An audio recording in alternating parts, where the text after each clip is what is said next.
The cold steel doors slid open with a hiss, and General Vurask of the Gorlak Dominion stepped into the holding chamber.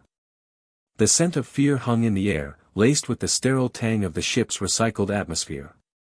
3 small creatures sat huddled together in the corner of the cell, human children. Dirt-smudged faces. Wide, trembling eyes. One of them was crying softly, her voice barely audible over the hum of the ship. "Explain this," Vurask growled, turning to his subordinate, Commander Naxil. "Why are there children on my ship?" Naxil's voice trembled despite his rank. "During the raid on Earth's outpost in Sector 7G, these juveniles were captured hiding in a bunker. Intelligence believed they could be used as leverage." "Leverage?" Vurask repeated, voice sharp and low. "Against humans? You think this will win us the war?" The commander hesitated. It was believed humans have a strong attachment to their young. Vurask stared at the children. Their eyes met his, unflinching. Despite their obvious fear, there was something else in them. Defiance. Fire.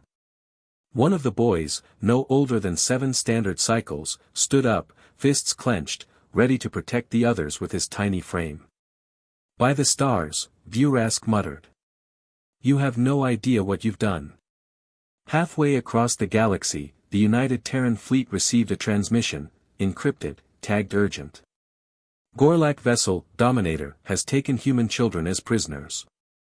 The moment the message reached Admiral Sarah Delgado, the atmosphere in the command deck changed.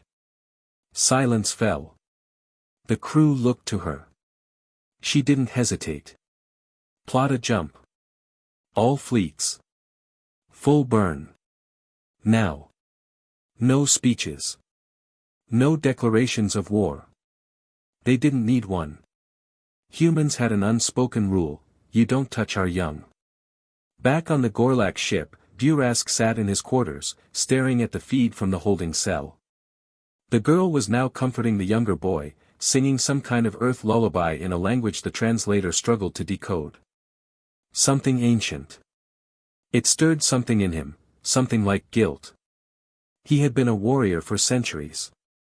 He'd witnessed civilizations crumble. But never had a prisoner, let alone a child, looked at him with such silent judgment. Then the proximity alarm screamed. "Unidentified fleet entering system," the AI announced. 173 Terran warships. Class, Titan, Dreadnought, and Strike Cruiser variants. Flagship, Invictus. Commander, Admiral Sarah Delgado. Vurask's blood ran cold. "Already?" Naxil gasped. "How did they arrive so fast?" "You brought their children aboard," Vurask said, voice hollow. "They don't care about strategy or timing anymore. They're coming." Outside, space shimmered and split open as Terran vessels emerged, their hulls obsidian and steel, weapons already primed. The Gorlak fleet, scattered and unsuspecting, scrambled to form defenses. But it was too late. The Invictus hailed the Dominator directly. "This is Admiral Delgado of the United Terran Fleet," came the voice, cold as ice. "You have 72 seconds to return our children. Or we will make an example of you that echoes through the void for 1,000 years. Vurask opened the comm. "Admiral, this is a misunderstanding." She cut him off. 71. Inside the holding cell, the door opened. A pair of armored guards marched in. The children shrank back, but they weren't here to hurt them. Vurask himself entered, helmet off, unarmed. "I am taking you home," he said softly. The boy didn't move. "Why now?"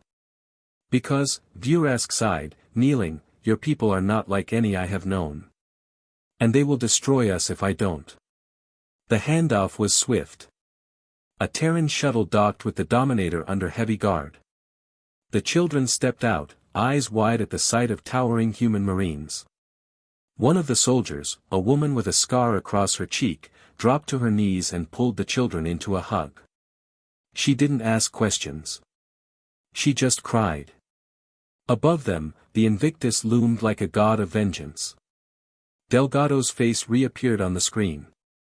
"They're safe," Burask said. She stared at him. "And the rest?" "No harm came to them. I swear it." Her expression softened, slightly. "You were lucky."